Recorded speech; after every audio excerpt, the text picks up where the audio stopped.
జనంలో ఒక నార్మల్ ఇదంతా రొటీన్ అనే ఫీలింగ్ వచ్చేసినటువంటి రోజులలో కేడర్కి రెడ్ డైరీ అనేది ఒక ధైర్యాన్ని ఇచ్చింది, ఉత్సాహాన్ని ఇచ్చింది. అవును, గ్యారంటీ రేపు పొద్దున వాళ్ళని వదిలిపెట్టము అని చెప్పేటటువంటి కరెక్ట్. అది ఆ రోజున అది అవసరం. కానీ అధికారంలోకి వచ్చాక రెడ్ డైరీ, ఇప్పుడు ఏం జరిగినా రెడ్ డైరీ అంటున్నారు. అంతే. అంటే సకల పాప హరణం అని మనకి దీంట్లో తీర్థం ఇచ్చేటప్పుడు చెప్తారు, సకల పాప హరణం అని. ఇక్కడ సకల పాప కేంద్రం అవుతుంది రెడ్ డైరీ.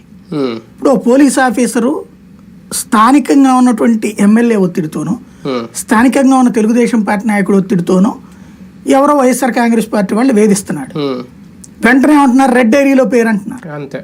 లేదు, ఒక ఏదైతే ఇద్దరు దాడులు జరిగినాయి తెలుగుదేశం వాళ్ళు, అవన్నీ లోకేష్ చెప్పి చేయించాడని నేను అనుకోను. కానీ జనంలోకి వెళ్ళి ఏమైంది, రెడ్ డైరీ.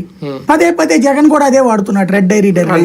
అంటే దట్ మీన్స్ ఏంటిది, రెడ్ డైరీ అనేటటువంటిది ఇప్పుడు కామన్ అయిపోయింది. అంటే ప్రతి తప్పుకి, ప్రతి అరాచకానికి రాసి మరీ దాడులు చేయించారు, అంటే అసాంఘిక వ్యవహారాలను ప్రోత్సహించారు. అప్పుడు అతను చెప్పింది ఏంటంటే రెడ్ డైరీ అంటే కొడతామని కాదు, చట్టబద్ధంగా శిక్షిస్తామని.